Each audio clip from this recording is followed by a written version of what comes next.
Chapter 16. Weber struggled to keep the aircraft under control in the fog. He shifted his attention to the turn and bank indicator mounted on the instrument panel. When the dial showed, would help prevent the pilot from rolling into an uncontrollable spiral. Then suddenly, the plane broke out into a cavity of clear air, and the boys spotted the other aircraft and saw that it had altered its course. It was now heading south. Weber immediately banked and took the same direction, hoping to close the gap and come in on the tail of the other plane. It was then that the Hardys realized the extent of the fog bank. Already obscuring a great area of coast, it stretched far out to sea. Ahead they saw their quarry flying directly towards a looming wall of thick mist. Weber altered course again and headed northwest in an effort to skirt the edge of the fog bank, but the mist built up rapidly in swirling clouds. "I guess if we hope to keep the other plane in sight, we can't go too far west," Frank observed. Weber began to climb, hoping to get above the fog, but as he turned north to meet the advancing cloud, his craft was enveloped in mist before he could gain altitude. Mars' plane had vanished. "The other ship is equipped to fly on instruments," Weber shouted. "Unfortunately, we are not." Their pilot held to a straight course and increased his speed, hoping to run through the fog and pick up the other plane when visibility improved. The great bank of mist evidently extended over a greater area than he had first supposed. Minutes ticked by, and still the opaque grayness persisted. Frank and Joe turned to watch the pilot, and Weber was peering at the instrument panel. "Well, at least we're flying straight and level," he announced. Frank and Joe tried to remain calm, but inwardly they were worried. Their craft might ram another plane at any moment. Weber continued on, into the limitless white wall, not a glimpse of blue sky, not a patch of earth to be seen. "I guess we've lost Mar for now," Joe remarked. "Yeah," Frank agreed. His voice showed his disappointment. Suddenly the roar of the engine stopped. The only sound was the hum of the rigging. The nose of the plane dropped sharply, and the craft went into a dive. "The engine quit!" Joe yelled. The pilot waved to them in an encouraging gesture. He had thrust the stick far forward, and the plane was plunging through the fog at a terrific speed. On and on it went. The boys were alarmed. They knew engine trouble had developed, and a forced landing in the fog could be perilous, but there must be some hope. Otherwise, their pilot would be signaling to abandon ship. The rush of air took their breath away, and then as abruptly as it ceased, the roar of the engine broke out again. "Oh, what a wonderful sound!" Joe exclaimed. Weber eased the stick back slowly, and the plane gradually recovered from the dive. It flattened out and began to climb again. Frank took a deep breath, and Joe grinned.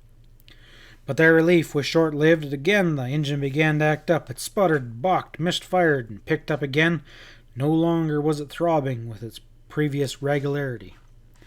The boys looked back at the pilot's anxious face. They all knew a blind landing would be disastrous. For a moment, the Hardys stiffened as the engine died, then coughed once more. "Carburetor ice, I bet," Frank said to himself. The plane they had been pursuing was forgotten. Their whole concern now was safety, to escape the gray blanket. If only they could sight ground, they could attempt a forced landing. Frank felt for the harness of his parachute. "We might have to jump," he thought, not relishing the prospect. To leap from a crippled plane with fog blanketing the earth below was an experience he could do without. And Joe was alarmed too. If only this fog would lift! The pilot was desperately trying to revive the engine's old steady clamor, but it was useless. The engine quit again. The nose of the plane dropped, and the plane repeated a long, swift dive. It straightened out again, banked, and then dived again at a screaming speed. Coming out of the second dive, the nose rose abruptly. They all waited for the reassuring catch of the engine, but it remained mute. The speed gained in the dive steadily decreased as the craft soared upward in a steady climb, and then it fell on one wing and went into a descending spiral. "I have a feeling we're going in circles," Joe shouted to his brother. "I think Weber is becoming disoriented." "We're sunk, boys," Weber yelled. "You'll have to take to the chutes." "Jump?" Joe shouted. The man nodded. "The engine's done for. It's choked up. I dare not try a landing in this fog. We'll crack up for sure. Hurry up. I'll keep her under control as long as I can. Crawl out on the wing, watch for my signal, then jump clear. Count to 10, then yank the ripcord." The boys scrambled out onto the swaying wing in the dead silence as the plane coasted through the grey mist. "Jump clear," Frank reminded his brother. "It's not the jumping that's worrying me," said Joe. "It's the landing."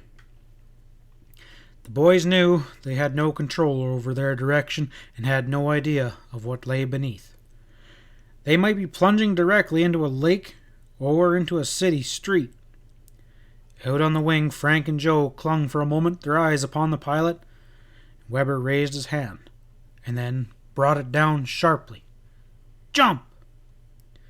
Since the parachutes could easily become entangled if the boys jumped together, Frank went first. He leapt away from the swaying plane and plummeted through the fog. Then Joe shot downward as well. Twisting and turning through the air, the boys plunged towards the earth. Desperately, Frank groped for the ripcord. It eluded his grasp. Sudden panic gripped him. He was falling towards the earth at terrific speed and couldn't find the parachute's D-ring. Every second was precious.